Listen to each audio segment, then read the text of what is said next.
today. That's why we're kind of doing things a little bit more formally and structured. Good morning. As Steve said, my name is John Kimball, and I'm from the School of Graduate Studies, which is located on the third floor of this building. We're co-located here with other student and academic services activities so that we can function sort of as a one-stop student center for graduate students to provide you services that we can, information that we can, help that we can, and be able to refer you to other organizations on campus that can help you in other ways that are hopefully conveniently located like we are. We have several things that we come in contact with students for. Obviously, when students apply, we provide processing service for the applications. We coordinate with UCIE on the applications, and we maintain student records in the School of Graduate Studies. Unlike the undergraduate division, which student records are kept in the colleges, all the graduate students at Wright State, their records are kept at the School of Graduate Studies. We have a whole host of things that we do for you. We provide admissions, information processing. We coordinate with UCIE and academic units and advisors in departments. We do assistantship and scholarship processing. We maintain students' records files and advise students whenever they have questions, problems, or issues that we can help them with. Usually what we do is we coordinate between them and their advisors on different kinds of things that come up, such as maybe they get a grade they don't like or a grade that was bad and they have to petition to be put back in the program or something like that. We'll help them in that process. We also provide service for reviewing and format checking thesis and dissertations and providing you information for depositing those. We also do graduate recruiting from up there at the graduate school, and we coordinate with folks in the UCIE such as Claudia and Steve Lyons and in the recruitment process. And we also maintain our websites and things. Again, we're located in E344 Student Union, which is the third floor of this building. What I kind of wanted to talk to you about as far as academics are concerned was all students who are here to get a degree, and we want you to be successful in that endeavor. We want you to keep us in mind if you need us for any kind of help or assistance, but we also want to emphasize to you that mainly your main advisor is your academic advisor, your thesis advisor if you're in a thesis option, or your other faculty members who help and advise you in your department. Your academic department is the primary location where you're going to spend most of your time, do most of the work as far as advising and getting information for completing your program is concerned. Let's say that we have a grading system at Wright State which is based on the ABC type grading system. In graduate school, A's and B's are good grades. P's are good grades. P means pass. Everything else you kind of want to try to not get. Like, for example, a C in undergraduate work is good, and in graduate work it's not looked upon as well as it would be in an undergraduate program, because we have a limit of the number of C's that you can get in the program and be able to graduate with those courses. And the limited number is you can get 9 hours of C in every department except computer science and engineering, and they have a 3C rule, which means if you get 3 C's, then they're going to take action to maybe dismiss you from the program. In the event that would ever happen, and your grade point average would fall below a 3 point, which would be a B average, which is required for maintaining good status in your graduate program, then you have the prerogative to submit a petition for readmission to the program, and we can help you in that process in the School of Graduate Studies. Steve can also help you, Ruth can help you, Claudia can help you, and the folks in the UCI can help you with that process as well. And your academic advisor. Again, I keep coming back to the academic advisor because I want to emphasize to you that your academic advisor is the person who is most important to you as far as getting information, going through your program, completing your program of study, and being successful in getting your degree at Wright State. We also are on the quarter system. I understand that in some point in the future, a couple of years from now, Wright State may be converting to the semester system. So most of you are familiar either when you're in your previous education with either the quarter system or the semester system. If you came from a school with the semester system, you'll find that the quarter system is a little bit more accelerated. You get more hours in a year's time, but the hours aren't worth as much as the semester system. But when you look at them, they equal out. In other words, in a typical graduate program of 30 semester hours in the semester system school, that program would be 45 hours here. So you say, well, gee, that's more hours. But they're more consolidated, and it's the same amount. It takes the same amount of time to get 45 hours as it would to get 30 hours. It's just in a semester system, it's spread out a little bit more. So you'll have a semester that's starting up Monday, which is winter quarter. Then you'll have a spring quarter, and then a summer quarter, and then a fall quarter. So that's your 4 quarters. And most students will take courses during the academic year, which is considered to be the fall quarter, the winter quarter, and the spring quarter. And a lot of students opt to take courses in the summer quarter, which in many ways is optional because a lot of students don't leave the campus, don't stay at the campus, and go home, go on vacation, do something like that. Or maybe they stay and they work and they take courses, or they stay and they work and don't take courses. But summer quarter is kind of like summer sessions in a semester school. So if you want to get through the program really quickly, a lot of students will stay here and go through the summer quarter and work and stay on campus and try to get their degree that much faster. Normally what I do in this briefing is I give you that information and then I ask for any questions you may have. A lot of times you'll have questions based upon, gee, if I'm in a thesis option, how much time do I have to complete it? How much time do I have to complete a program? A typical master's program will take you probably anywhere from 2.5 years to complete. But you can complete it in as little as a year and 1/4, a year and a half, if you push real hard. We offer you the option of having 5 years to complete your degree without having to submit a petition for an extension of time. In the College of Business, it's 5 years. In most other programs, it would be 7 years. So the typical time limit is 7 years, with the exception that some programs require you to complete it in 5 years. And they say, gee, that sounds like a lot of time, and it is. The thing of it is, time goes real quickly, and so you may come up on a point in time when you might need to require or to request an extension to that time limit. And if that ever happens, then again, you go through the petition process, come and see us.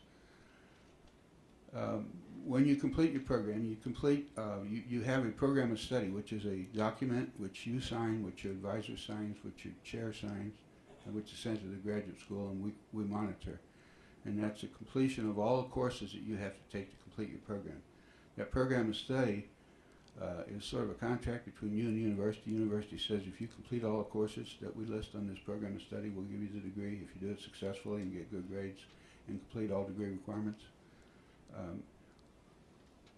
When you complete that and you apply for graduation, you got to keep in mind 2 things. I call them rules of thumb. The rule of thumb is sort of like something that usually happens that way in most cases. And the rule of thumb for applying for graduation is you want to apply at least 1 quarter before the quarter in which you want to graduate. So if you want to graduate in spring quarter of 2010, you want to apply at least to graduate by winter quarter of 2010. Now, if you have to complete all degree requirements by the end of a certain period, that period is 30 days after the end of the quarter in which you graduate. If you graduate in spring quarter 2010, that would probably be somewhere approximately like June 15th, 2010. You have to have all requirements completed by 30 days after that on July 10th or July 15th, 2010, so that we give you a 30-day grace period to complete your degree requirements. It's very important that you keep in mind that you have to apply for graduation each time that you fail to graduate. In other words, let's say you apply for graduation in spring quarter, and you say, well, I just want to take another course in summer quarter, so I want to stay on an extra quarter. You have to reapply for summer quarter graduation, even though you applied for spring. It don't carry over. The nice thing about it is the first time you apply for graduation, it costs you $35. The second time you apply, it's free. So if you have to reapply, there's no additional charge. There's no charge for any other of our services other than when you came in, you had to pay an admissions fee. And of course, you have to pay tuition and fees to the registrar and to the bursar for academic services and other services on campus.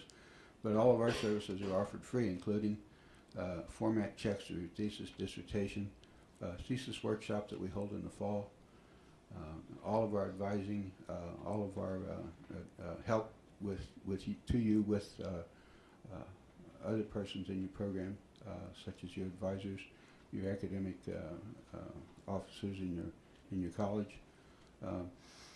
We try to provide as much as we can to you to help ease the burden that you have in going through school. You're doing the hard work. We're doing the easy work. We're doing the stuff that we do every day. You're doing stuff that's new to you and it's important to you. And it's important to us too. And we want to see you be successful. We want to see you get through your program. And we want you to have good feelings and good memories of Wright State University.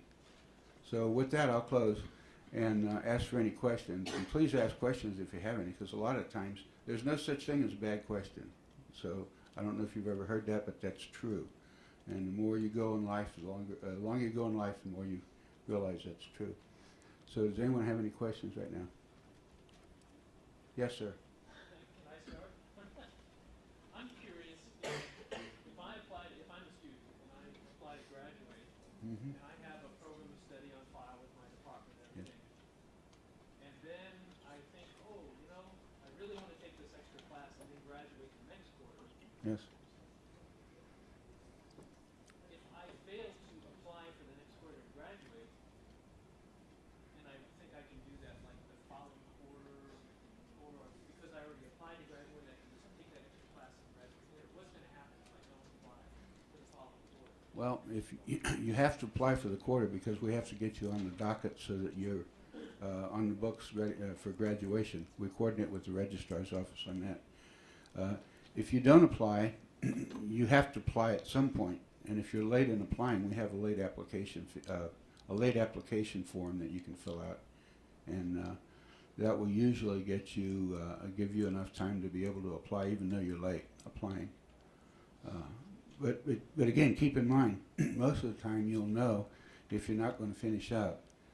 You'll say, gee, I've talked to my advisor, and we've got a couple more things to do in this research project I'm working on to do my thesis, and I haven't quite done my thesis yet, so I need another quarter or another 2 quarters maybe. That's fine, except you need to apply for graduation again so that we know that your intent is not to graduate at the quarter you said you were going to originally, but a following quarter coming up. And the reason why we need to know that is because things have to be ordered for you for graduation, like a diploma. And those are done through the registrar, so we have to coordinate with the registrar and all those type of actions. But again, if you get into any kind of situation where somebody said you have to do something by Friday and it's Monday and you haven't done it, come and see us. We could probably help you out. We can always give you a little bit of time. We can't give you a lot of time. For example, I'll have requests sometimes that students will say, I haven't finished my thesis and I've got to defend and I've got to rewrite a couple of things and I've got to complete it and it's going to take me a month. And I said, well, if it's going to take you a month and this is the end of the term for completing all requirements, then you're going to have to reapply for graduation in the following quarter. But if you say I need 2 days or 3 days, we can probably work that out for you easily. So it's a matter of how much time you're talking about. And again, if you're late, if you say, gee, I want to graduate in fall quarter and winter quarter's coming up, we'll say, gee, you can't graduate in fall quarter because all the degrees for fall quarter have been awarded and conferred, and consequently, the new cycle is for winter, so you have to apply for winter quarter. But if you come to us at, like say, you haven't applied for graduation in winter quarter, and it's the middle of winter quarter, and you say, I want to graduate in winter quarter, we can probably work that out for you with the late application. Does that answer your question, Steve? Yeah, I just was looking for a little more information. Sometimes students get mixed up on that whole process of applying for graduation. Either they don't apply, or they apply and they forgot that they applied, and then they wanted to take one more class and they found out, oh, I already graduated. Yeah. Take the class. So sometimes they're in for a little surprise if they don't keep up with that responsibility to apply. Yeah, I find it good to, when you're doing something like that, something major like applying to graduate, keep a copy of it, make a note of it, make a little note and put it in your little notebook that you carry around with you all the time. Put it in your computer, things that I've done, things that I need to keep in mind, things that I need to do. Make a list of things. I think it helps sometimes to have what I call a checklist. You know, every time you go on an airplane and fly, before you fly, some flight mechanic has checked that airplane out, and he's gone through a list of things that he has to check and make sure they're okay to be safe. And it's very important for aviation to have checklists. Well, it's also very important, I think, sometimes for us as students and administrators to have checklists too, so that we don't forget little things, and so that we don't forget big things. And graduating and then wanting to take a course later, after you graduated and not realize that you graduated, that's a pretty big thing. Especially because we're going to give you a diploma, we're going to give you a final transcript, and we're going to say, we're glad that you were here at Wright State, and we're proud of you, and good luck with your career. And a lot of students will say, well, gee, I really want to take some more courses here. Well, they can reapply and take more courses, but in another category. They can't take courses under that degree program that they've completed because that transcript is closed out. If they reapply, we're going to start another transcript for them for another program or for non-degree or something like that. Two things that I would emphasize, if I can emphasize anything at all. Number one, your advisor is a very important person, because your advisor is the person who's working with you in that program of study, and he or she is the one that's going to help you get there from here. So keep in contact with your advisor. Even if you're not on campus, it's easy to do. You got emails, telephones, all kinds of media in which to keep in contact with everybody, really, but your advisor especially, while you're a student at Wright State. Number two is communicate. If you have a question, ask it. If you need information, find out what you need and get the information from the source you need it from. Like I said when I started my little spiel up here, is that we in the School of Graduate Studies are a one-stop center. We try to provide as much information as we can within our office as we can to you as students. A lot of the things that you need, information that you need, will be provided by UCIE. A lot of the information may be necessary for you to go to the registrar's office, to the bursar's office, to financial aid, to UCIE. But we can refer you to that person or persons that you need to talk to in order to help resolve the issue that you may have pending right at that particular time. And again, if it's an academic thing, start out with your academic program, because your advisor is your friend, and your advisor is also your mentor, and your advisor is also the person that's going to help you get through the program probably as readily as anyone can. You got to do the work, but we're here to help you. Any other questions? Well, welcome to Wright State. We're glad to have you here. This is Ohio, and so consequently the weather might be a little bit chilly for a while, maybe downright cold, but it'll warm up and it'll be nice, and you'll find that the spring the summer and the fall are very enjoyable seasons here, even though you have to fight the snow and ice a little bit this time of year. So welcome, and thank you.